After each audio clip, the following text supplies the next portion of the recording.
let me just share a couple things with the group. We did a little bit of research. Oh, sorry, I'm going to take a second here before I get started.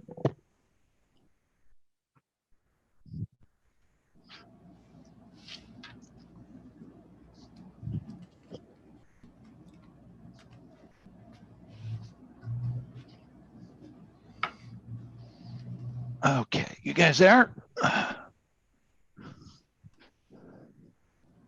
Had to get dressed.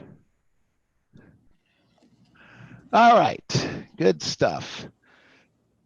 All right, so just as a reminder to everybody, at the peak of the COVID-19, we were running at about, the Board of Realtors, the CRMLS, the board that we're involved with, there's about 120,000 real estate agents in that board. And right now, at the time, we were running about 29% of all the properties that went pending were vacant.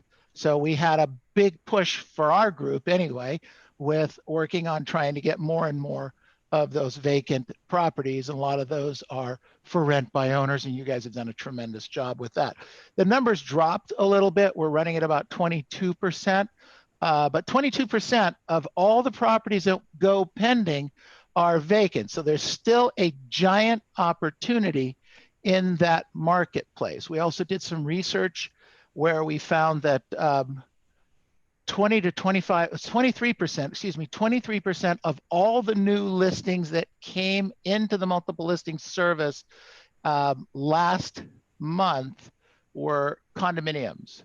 So if you're not working condominiums, you're not door knocking, but you're not phone canvassing the condominium projects and or mailing out to them, you're missing 25% of the new properties that are coming on the market. My suspicion is that that number is probably going to hold fairly steady for this coming month. We're going to do some work with expired listings and role play starting tomorrow with a test group. If you want to be part of that, let me know. We're going to be doing that from 8 to 8:30 in the morning, just before we do our normal role play, but it's going to be focused, at least for this week, on expireds.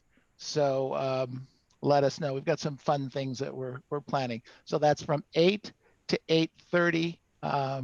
Leave an email or text Robert, and he'll make sure that he gets the information out to you that way. And we'll go from there. Robert, do we have some open mic slots for tomorrow still open? We have 3. 3 open mic slots. So if you want the open mic slots for tomorrow, get signed up. Leave a message in the chat room, and we'll get you signed up for that. That's been very, very powerful. Everyone that's been doing open mic slots, it's kind of the way that we work on our show off factor, so to speak. Pretty exciting stuff. So want to welcome our guest, David Van Noy, from joining us all the way from the East Coast. Thank you so much for being here. Absolutely. Thank you for the virtual applause. That's wonderful. We'll do it, baby. We'll do it. So welcome to Mastermind with Neil Schwartz. Absolutely focused. We are live on Facebook. We're live on YouTube. If you have any questions for David and our masterminding today, please don't hesitate to put them in the chat boxes. Robert will pick those up, or AJ will pick those up, and we'll get them out to us. And at the end, time permitting, David will answer a few questions for us. But before we get started here, David, if you wouldn't mind giving us kind of the Reader's Digest version of, where you're from, what you did before real estate, maybe some of your production numbers, et cetera. Do you mind sharing some of that with us? Sure, yeah. 17 years in real estate. Before real estate, I was in the restaurant business in the family restaurant business, which is the hardest kind. I started real estate 23 years old. I was a real knucklehead. I had no idea what was going on. You can tell that's a Kansas City word. That's where I'm from, in Kansas City here. A Midwest word, knucklehead. That's what I was. Uh-huh. So about 10 years into the business, I'm going to give you the fast forward version. I heard about a guy named Mike Ferry. It took me 10 years to figure out who the heck that was. in the parking lot of one of my competitors, I joined coaching in January of 2013. At that point, I was doing 35 or 40 deals, had a few buyer's agents on my team, and I was big dealing it, doing 40 deals and not super profitable. And I was muscling it to get to 40 deals. I joined Mike January 2013 from the parking lot. And that year I did 94 deals. Whoa. I fired most of my buyer's agents and did 94 deals. So yeah, it was like a new toy at that point. And so from 2013, what happened? So from 2013, gosh, that seems like a long time ago now, but we've continued to grow. You know, you experience a little plateaus along the way. I'd say right around the 105, 110 mark, I was around there for a few years. This year we'll do, with myself and one buyer agent and 2 staff, we'll do 140 deals. We're at 92 deals, I think, today. So I project that we'll do about 140 deals, and 100 of those will be listings sold by me. Wow. That's fantastic. That's fantastic. It really is. So let me ask you something. I mean, I understand the word muscle, I think, but you know, when you say you were muscling 40 deals, what did you mean? So I think anybody in real estate can probably relate to, like, when it feels hard, when everything's difficult, when the clients seem like most of them are difficult, and the transaction's difficult, and the staff's difficult, and other agents are difficult. Like, every part of it's hard. Like, it's just muscling every deal. Okay. Just very, so everything's difficult. Okay, got it. And so what were some of the things that changed for you in 2013 that made it easier? Or it sounds like it was easier, was it? Incredibly easier, yeah. So some of the things I think I learned at that time, I'm going back in my mind to try to remember some of the shift, and I know the things that have remained. But at that time, I was willing to go out and work buyers if I thought that they were big enough, or if, or I was getting too involved in the transaction, or individual cancellations or individual deals would get in my head, ruin some of my days and things like that. So early on, and I think I was very coachable around the idea that I could delegate, I could pass the buyers, I could maintain an emotional state that was conducive to doing more deals. And I was open to that. So, and I think maybe more than anything, I was just ready for that at that time. David, you say that you were ready to delegate and do those things and move it over. And some agents think that, well, just hire an assistant and I'll say, do this, and they'll do it exactly the way you want it done. And all the stress comes off of your head, and you're going to go into that room and you're going to lock the door and you're going to be making phone calls and you're going to be throwing leads out to the people and they're going to be handling it. We know that there's a lot of training and a lot of nuances and massaging has to go into there. So my sense is that to do this, you had to slow down to speed up. How did you do that? What was the mindset to help you do that? That's a good question. My observation on myself and other agents now is that that's usually an ego conversation. So delegation is never appears to be as big a problem to find someone who can do the task. It's getting the agent to understand that they're not that great at it, and they're not that special, and they're not that talented. They just need to get out of the way most of the time and go do something more effective with their time. And then the second piece would probably be that they don't realize how frequently they're trying to avoid actually doing their job. And that administrative task is always a good excuse. Interesting. So of the 100 transactions that are going to be listings sold for you, what percentage of that comes from past client and sphere? 60%. Okay. 60% is PC and COI. So this year we had an extreme spike in our PC, which is about 35% of the overall business that I'll do is past clients this year. Okay. We saw that happen right around January, but really a lot around COVID and the whole time there. I think that's really where the database and the work that's been done in the database over the past years really came to fruition. So where I was kind of going with this is that customer service has to be a lot of how you get repeat and referral business, right? Yes. Okay. Yeah. Right. So you have to train your team, your two assistants, to give great customer service per David. Okay. Yeah. There's a couple of things we're working on there. Can I share? Okay, good. Yeah, absolutely. That's what I'm looking for. Thanks. So I was just watching a documentary on Jeff Bezos. You guys heard of Jeff Bezos? Sure. Okay, so Jeff Bezos, if I watch any interviews with this guy for now or 20 years ago when he started Amazon in 1994, everything he talks about is this obsession with customer service and the customer experience, like what the customer says about the company. He doesn't care what the competition says. He doesn't care about the companies that he eats up and puts out of business.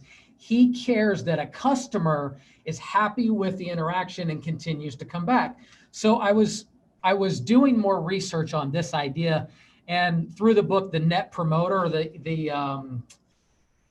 it's the Net Promoter, Net Promoter 2.0.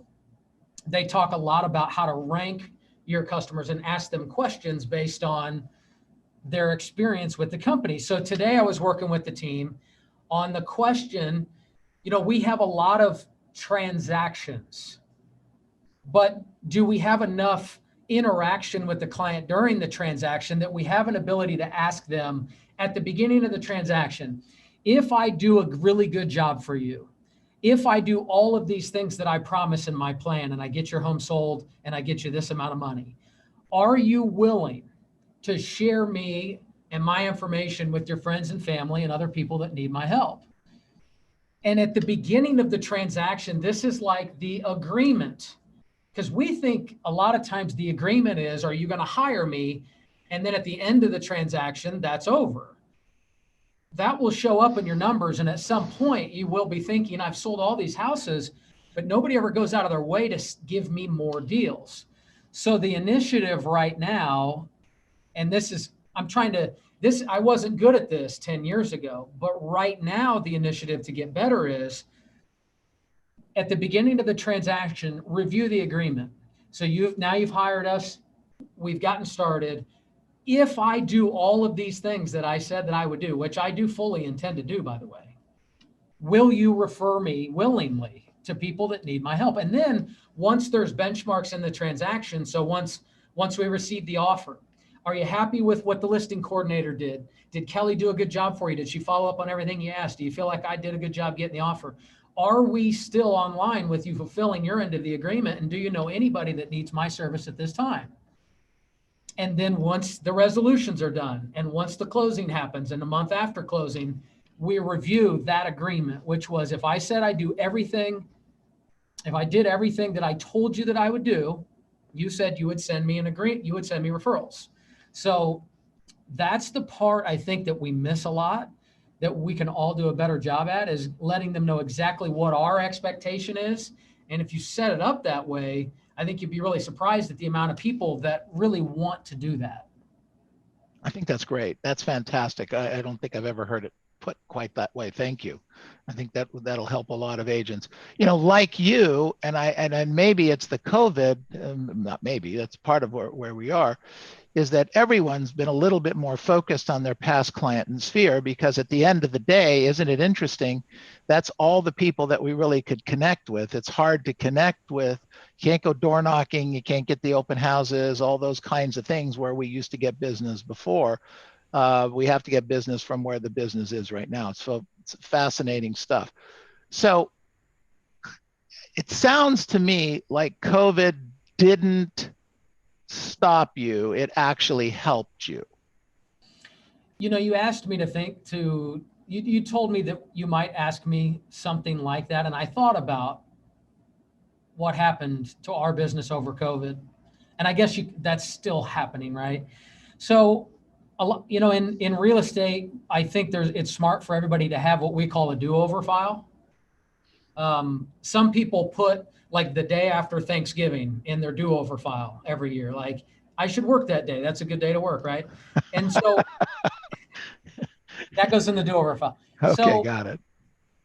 I thought about what am I proud of and what did we do well as a company during this time? And here's what I can share with you. And this is the truth. This is just what happened here. Is I wrote it down on my calendar, and I have one on the wall over here when my city was shut down, right? And I don't know the status of your city and the shutdown and what people can do or don't do. And honestly, I'm not 100% sure about my city. I think, that some businesses are allowed to operate and some are not. My point in saying it that way is when the city shut down, I was faced with this idea of, am I supposed to shut down? I'm essential, I'm not essential. And the question seemed to be a political one or a social question. But in review, now what I realize is if this ever happens again, it's not a question for what other people think I should be doing and what other people think is acceptable or what other people think is socially responsible. It's about my personal commitment to myself and my structure and my business.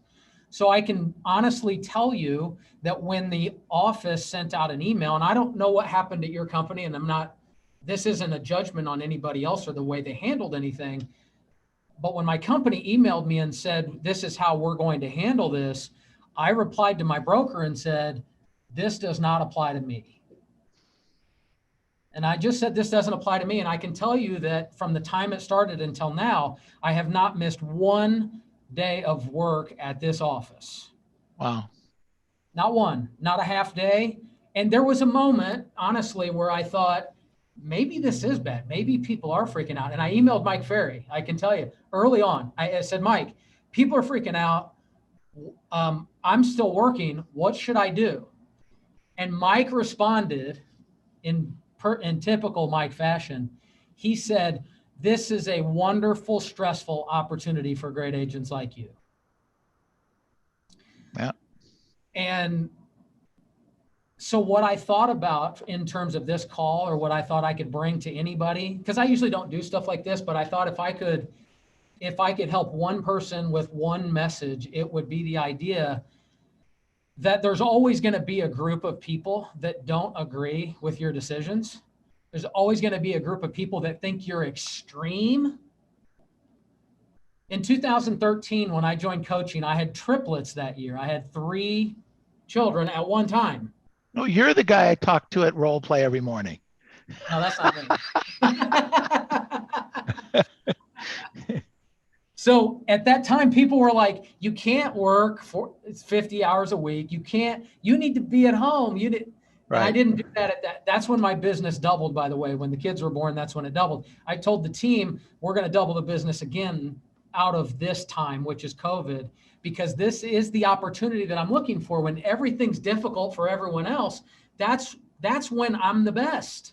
Mm-hmm. That's what I'm looking for. Why would I actually take the opportunity to take a break when I'm reading and following people that are telling me when things are difficult, you are at your best? I've been preparing my whole career for that. So I do not participate in any of it.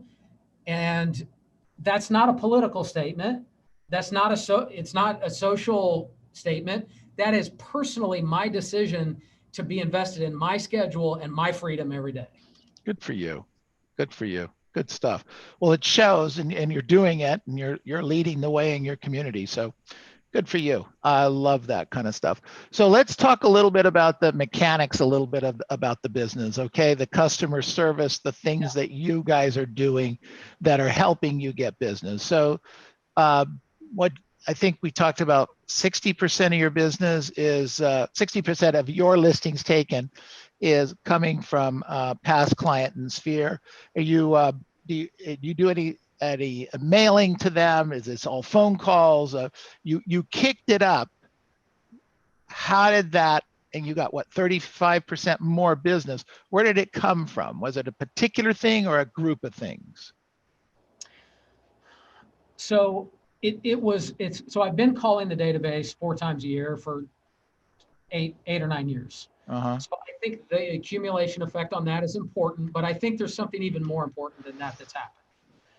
So over the course of the business and doing more and more business and being less attached to each individual deal, what I truly believe has become a resource for my database is the willingness to not do a deal. Explain. So I think that real estate agents in general come with a mystique that it's always a good time to buy or sell, and you should always buy everything that's in front of you if you're working with me. And we get consumer ratings like used car salesmen, actually sometimes worse than used car, because we'll sell anything to anybody all the time. So I was given these ideas by people much smarter than me, and I started to implement them a few years ago, probably 5 years ago.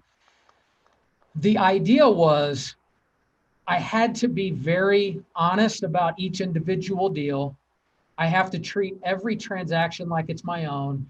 And I've got to tell them the truth about what I would or wouldn't do inside of a deal. And it seems like a really simple point, but I noticed how often that those type of ethical dilemmas would show up in the business. And I know that some agents kind of take on this philosophy of, it's not my deal. That's just business. If they want to buy it, let them. If they want to sell and they're happy with that number, great. My position on every single call I take is, how can I help them right now and give them the best advice I can, and to tell them, a lot of times I'm involved in a transaction and I can help in a transaction and I get paid for that. Most of the time I don't. This is actually a situation where I think I can help you and I won't get paid. And the only thing that I can ask you is that when you do find someone that does really need my help, you'll send them to me. I really believe that initiative over time, and the real initiative, the true initiative, which is doing the right thing for the customer all the time, is a hard one, and it's the long game, right? So especially when things are difficult, when I think what happened really, Neil, was 6 months ago, any agent could do a deal. The market was good enough.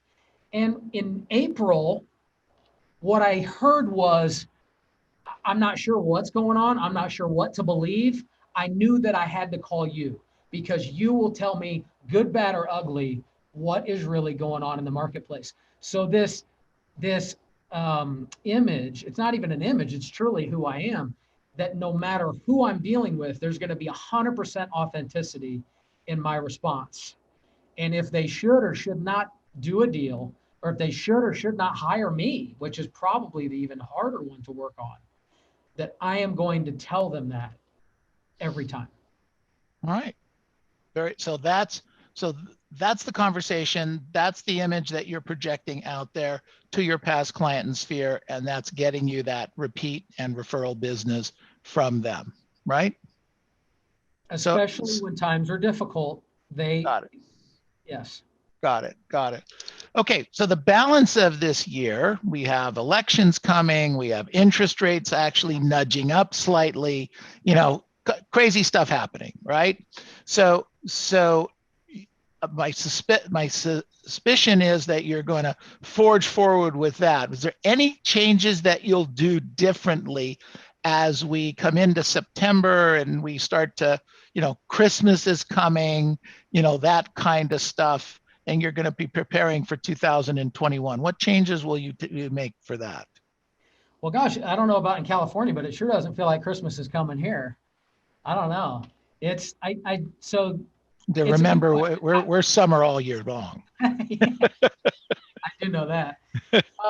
Yeah. So the initiative at this moment, probably from now until the remainder of the year, what I'm focused on right now is a couple of things. So for buyers, because inventory is low and because they're still struggling to find homes, one of the things that we're working on is to make sure that buyers really understand the real numbers and the agents understand the real numbers in the marketplace, because the water cooler talk can overtake an entire office. Well, there's no homes for sale, nobody's doing any deals, or whatever the stuff people talk about. So staying really rooted and making sure that my team and my clients know what the real numbers are associated with the marketplace, that's one initiative that we have. The other initiatives are going to be around the database. So I find that, somebody could say, let's talk to the database through the end of the year. And that's an initiative that comes and goes, and it's not tied to anything that really has long-term benefit other than just maybe the individual feelings. My initiative at this moment is in our systems to communicate with the clients, and the past clients especially, and make sure that everything that we're gathering about them is in a place that we can keep it long term. So in line with the other Amazon initiative, the Jeff Bezos initiative was, we should know everything about these people that they're willing to share. And in 2020, they're willing to share so much. Every time I interact with Neil Schwartz, I should take on more information about what I know and want to know about Neil Schwartz.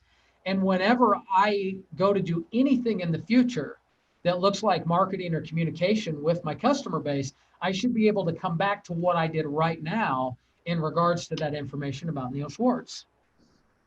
So give me an example of that. I mean, how does that look for you, between us as clients? How would that work?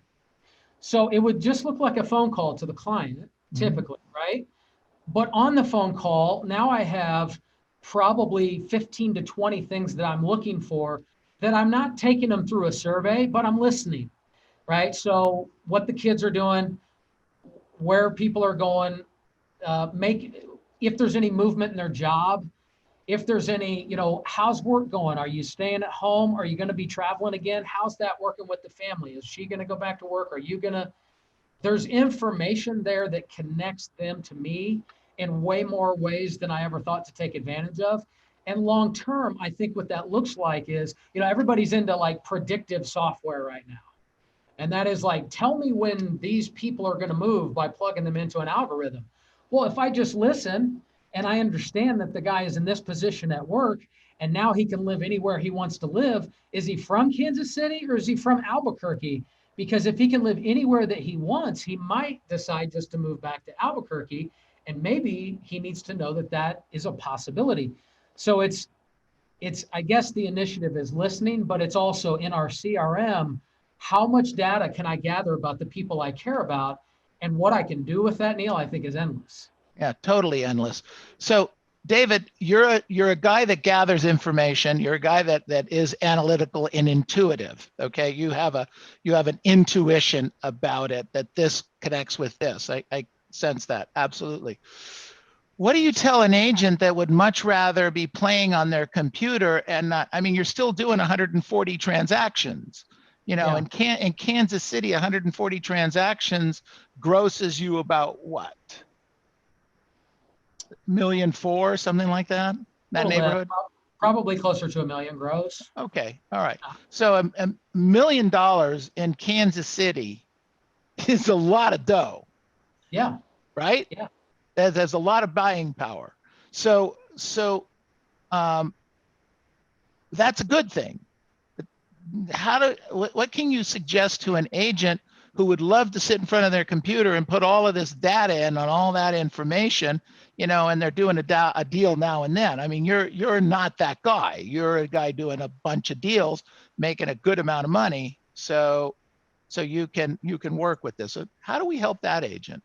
It's a great question, because here's what I always think about when in coaching, in learning, in any type of format like this. For every point that's given by anybody that resonates with you at all, there's an equal and opposite point that's also true. So if I were to say, focus on your database and gather data about these people, that doesn't mean you don't do all the other things that are out there. I'm going to prospect every day. I'm calling the expireds every day. I'm calling them for sale. Even though there's less of them, I'm doing that every day. So what I realized is as a leader first, as a CEO, but as a salesperson, I'm layering things at all times, and I have to be the most versatile person in the building. So my analytical nature shows right here because of the initiatives that I have. But every day, I'm going to get myself in the direction of being extremely social, at least for the period that I need to prospect. And so I think what agents do is they take one point, they like it, it matches their personality style, and we lose them forever. And they go do that. And then they wonder why their business is like a wheel with 3 spokes instead of 5. Right. So I think the point, or what I would tell anyone, is you are working on those initiatives in a silo, but they all work together. So the database initiative is actually about 1 hour a day. And I work probably about 10 hours a day, maybe 8. Mm-hmm. But even if I work 10, that COI initiative that I'm excited about is 1 hour. We got to do that. Do it. Got it. Robert, help me out here. All right. Go ahead, David. I think we got it. So yeah, you could get lost on each individual idea, but it's layering all of the things that you've been taught and knowing, I guess, like in a coaching format, it's the excuse is, well, I'm working on this, so I can't do that. Your job is to do everything at once. And so that what the difficult part about being an agent is we have 35 initiatives we're working on right now. We can't work on 35 of them at once. So when we get together as a team, we focus on 3. And that's what we do all the time for the quarter, is take 3 initiatives, and each individual department is working on 3 initiatives. And for 30 minutes a week, whether you have no staff, or whether you are the staff, or whether you have 5 people on your staff, you're going to take 30 minutes a week and work on that part of the business, just like a time block, and not make it your entire day or spend 8 hours on your database. You're going to spend 1 hour on your database. That's great. Good advice. So what do you think is your superpower? What's the shifting gears a little bit? What's David's superpower? Wow. What's David's superpower? It really challenges my ego. So, and that's something that I have to watch. But besides flying, like off a tall building, what else? I truly think so here's how I would say it. I truly think what gives me a competitive advantage in the marketplace is that I don't need everyone to like what I do, to love what I do, to like me, or to always agree with how I operate. And I think that's been most prominent right now, because anything you decide to do, there will be a group of people that think that you are ridiculous. Well, isn't that the truth? Yeah. Isn't that the truth? So, absolutely. Yeah. So I don't know that that's a superpower, but I do know that, Neil, that I've had to work on that like a muscle over the years to get away from the awards in my mind, to reward myself internally, to stay. There's a statement or a quote, which is, when your values are clear, your decisions are simple. Wow. Like that. And my values are clear. What's important to me is the people that work with me, my clients, my family, and the bottom line of the company. And I will not put any of those people at risk at any moment ever at being harmed by my decisions. That's a great thought. Thank you for sharing that. Excellent. Okay, so let's shift up gears. You open to answering a couple questions for us? Yeah, that'd be cool. All right, so let's unmute yourselves, and let's ask David some questions. Who wants to go first? I can go first. This Go ahead, time. Amir. Absolutely. David, thanks for coming to our meeting here.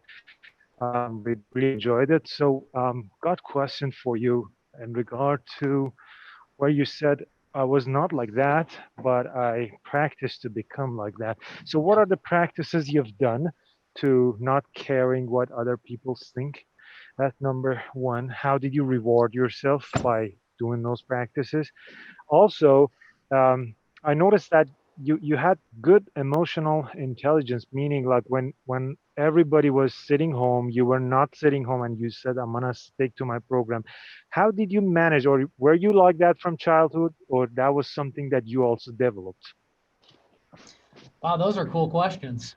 Okay, so the first question was, uh, what was tell me the first question again? The first question is, how did you Okay, develop the, I got not giving? I got it. You asked about not how I exercise that muscle. So, Yeah. there's two things that I do less frequently now, but I did a lot more then. Is Uh-huh. I recognized once someone offered this thought to me that it was a muscle. It wasn't the way you were born, and it's not just who you are. It is something that you practice. Once I was offered that, then I thought, well, I should practice that, right? So when do I get to practice? Well, when shit falls apart, that's when you practice. Like when life gets really difficult, that's when but everybody thinks that like when that happens, when anything bad happens, that you go, no, I can't think about all that high level stuff right now. I just gotta go off the rails. No, that is your opportunity. So I think what I observe is that most people don't realize that that is their opportunity not to freak out. So if we had a deal, so I noticed that like, let's say we lose a listing and it's $1 million. And I think that was 60 grand or 30 grand. And I would project that onto the next deal or onto my staff or onto my wife or onto whatever. So what I realized is the practice of not being affected by that is to not even repeat it. So let me try that. So like something bad happens, like I get punched in the gut, and then I go, I don't even think I'm going to share that with anybody, not even the staff. I'm just going to move on to the next deal. So that becomes a practice. And that is a muscle. And I swear, emotional people always think that, well, I'm just not wired that way. I have to just get this out of my system. Venting is not an opportunity to get things off your chest. Venting is a way to relive drama, which is why you're doing it. So only experience drama once, and you can feel it. I'm not saying I don't feel it. I'm saying the next thought is how I will manage it and move past it. That's a great thought, David. Very, very cool. So, So, Amir, what was your second question? The second question in regard to your emotional intelligence, which is the same thing. Yeah. So you were not like that. You developed the being tough, basically. So you were not born with this power. It's kind of a cool question. You know, I think I was extremely emotional as a child, and I think that over time I realized that wasn't serving me really well, and it made things difficult. And then I had people around me that were like, toughen up, don't be a sissy, and that kind of stuff that you could do in the 80s that you can't say now. Yeah. So I think, that was some of the stuff that happened, right? But what I realize more and more about that topic is I don't know that that's emotional intelligence, but there was a moment when everybody was freaking out. I had 3 doctors in my database. One of them told me not to leave my house and to wear a mask in my house. And I mean, so there was a time when, like for a day, where I thought, maybe this is different. Maybe I'm not dealing with, and my review of that, Amir, the point that I'm going to keep forever is nobody else is allowed to tell me what's appropriate in regards to how I operate on a daily basis. And the other thing was my habits were so ingrained in terms of showing up every day and following my schedule that I really didn't know how to stop. I didn't know where else to go. I couldn't be at home because that was just too far away. I find that people that have a routine where they could be at home, they'll be at home. And if they have a routine where they might not prospect, Well, that sounds better than anything else. I'll just do that. I did not have that option ever. Makes Exactly. sense. Makes sense. Good job. All right. Thank Thanks you, so much. David. Good question, Amir. Okay, Thanks. who else has a question for David? Please open your mic and talk. Ask. Go ahead, Albert. David, thank you. Albert. Thank you for sharing with us. I do have a question going back to what you said earlier, that you try to tell them you tell them the truth, which I believe that's the mentality I have. But then I also have the fear kicking in of this. Once you're on the phone with them, you realize that this person is going to relist with the agent who tells them what they want to hear. How do we cope with that? How do we deal with that at that time to where they can see your authenticity is actually the best for them? Awesome question.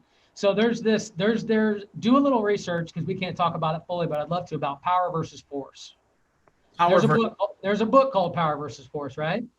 And I really struggled with this Albert, like give me the deal. And I want it more than anybody. And that, like, the opposite of that is like, do whatever you want and let me know and call me next week if you feel like. We think there's only two options, but the truth of it is, Albert, there's a universal law there's a universal law that is anything you move towards will move away from you, and anything you move away from will move towards you. Okay, this is absolutely true. So power, and true power, is I deserve the deal. I'm the best option for the deal. And I know that if you list with me, you'll be happy about it. And the way that you convey that is not needy. It's never list with me right now, because true power looks like make that decision whenever you'd like to. But when I'm sitting in front of someone that needs to hire me, I usually ask them to do it. But you said, how do you deal with them going with the person that tells them? The truth of that is, you are going to attract the ones that you deserve always. And you are going to push away the ones that you do not deserve always. If you're being who you are supposed to be, then accept that. Accept that you have attracted the right ones and you have detracted the right ones. If they have to go hire someone else at a higher price and a lower commission, at least be proud of the fact that who you are being is the right price and the right commission. This is all law of attraction, correct? I think it's in line with that for sure. All right, good stuff. Okay, other questions? I have a question, Neil. Go ahead, Tess. Because he has a passion for a really good customer service. How do you deal with clients that are problematic clients? What's your mindset on that? So I believe that my job is to generate leads at a high level and have all the difficult conversations. Okay. So I love having the difficult conversations because, and so my mindset going into that conversation is I'm the only person in the world that these people can work with, especially when they're difficult. And I believe that's true. And I will affirm that with the staff. I'll say, can you imagine someone like this having to deal with one of our competitors? They should be so thankful that they're working with me, someone who can deal with this level of difficulty. I think that's first. The second piece, I think, goes back to kind of where Albert was with not being so attached to the deal that you have to tell them something that's going to make them stay with you. I mean, if you're dealing with a difficult customer, my question is, if I do something that you're asking me to do, are you willing to be happy? And I don't think people are asked that question often enough. Most of the time, agents give money at the wrong time during the transaction, and the people are still pissed. It makes no sense to me. So when you're in a difficult situation and they say, I'm angry about X, and you say, I can understand exactly why you are, I would feel exactly the same way. But let me ask you this question. If I buy you the refrigerator and I solve that problem, are you willing to, number one, be happy and be a happy referring past client? And secondly, are you willing to go out over the next 30 days and try to find someone else that needs my service? Are you willing to do those two things? Okay, that's awesome. Very nice. Really Okay, good. good. Excellent. Great question. Awesome answer, David. Thank you. Other questions for David, please? So Anyone? a question came in through the chat, David, to me. You know, you said that you were really grinding there for 40 deals, but the question I got was, as a new agent, how do you get to the 40? Yeah. Well, I think that my answer to that was learning from people exactly what I wouldn't do. So I had a lot of mentors early on in the business that are no longer mentors.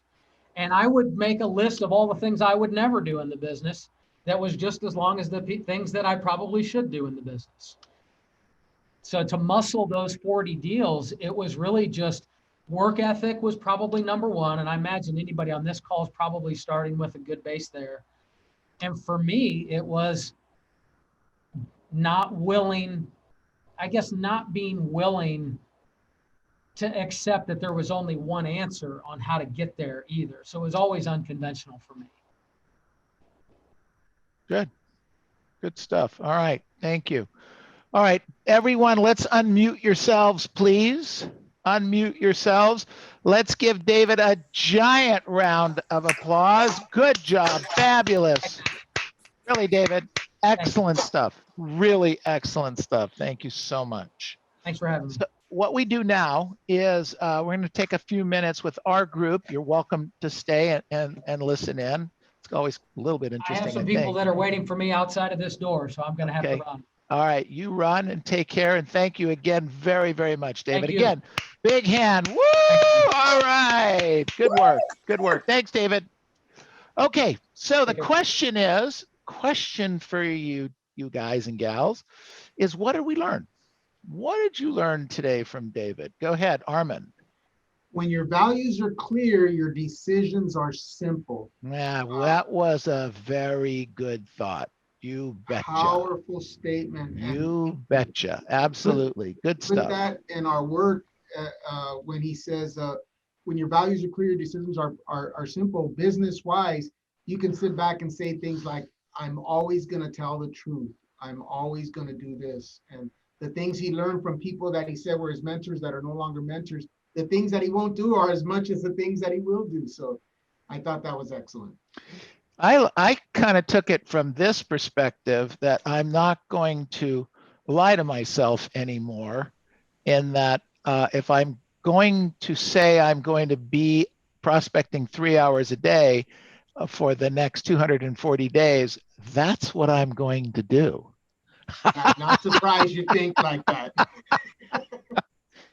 I'm going to do that. And we all have to agree that if you did something like that for 240 days, doesn't have to be 3 hours, I would even settle for 2, okay? But 2 hours for 240 days, whoa! You would have making the big bucks there. I like that. Let's make some dollars. Okay, what else do we got? What else do we learn?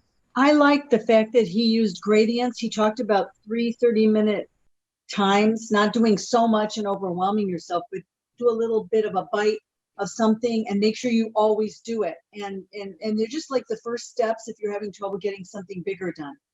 Yeah, absolutely, Candy. Thank you. Good thought. What else do we learn today? What else? Go, Albert, did you have your hand up? Yeah, I just wanted to say something we talked about in the past, and that was setting the expectation.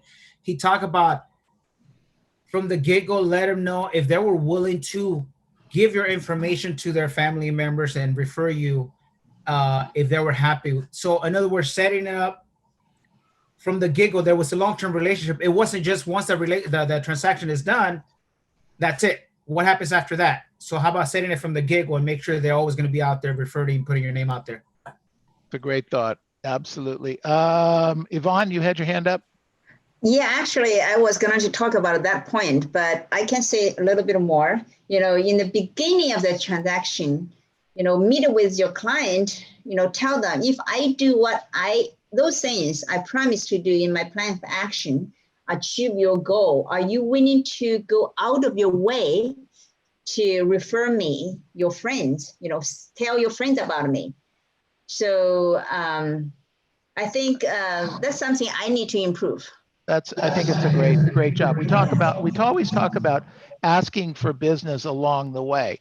I think the thing I heard here today, and actually we've been hearing for the last couple of weeks at a higher level than I think we've heard it before, is that we have to implement and polish the customer service that we deliver.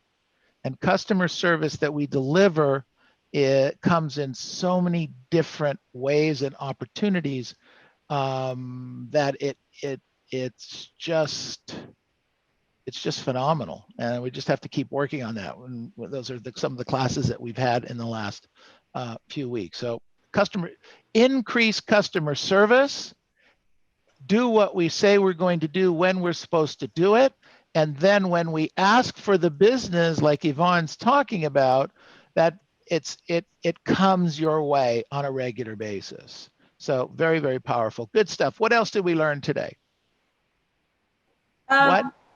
Neil. Go ahead, Tess. So always tell them the truth.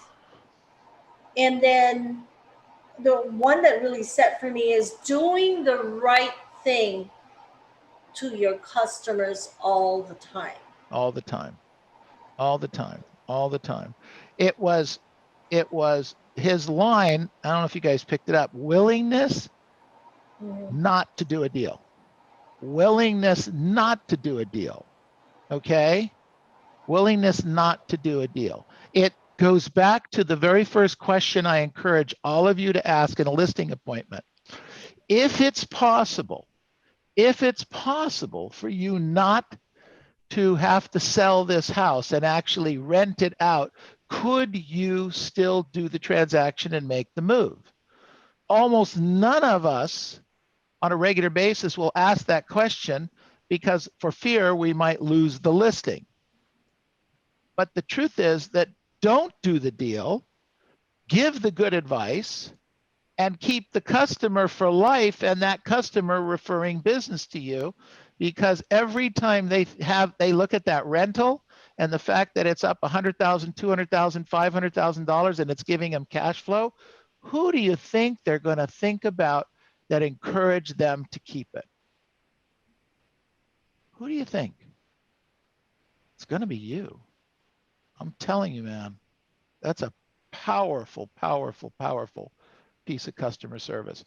Okay, let's go to, I think we've got ourselves, I think time-wise, we need to move on. So Robert, go ahead. Neil, my kind of takeaway from that was a little bit of, what Armin had talked about, the value thing. But you had mentioned it, the willingness to lose a deal. And he had said that he goes into each call with, how can I help and give them the best advice? Sometimes I get paid for that and sometimes I don't.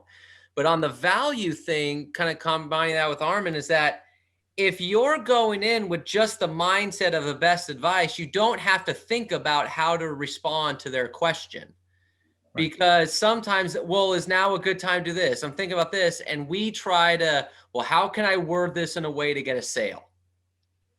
And if you have your values right, it's just, well, here's the best advice I can give you. It may not get me a money today, but as he said, I'm playing the long game.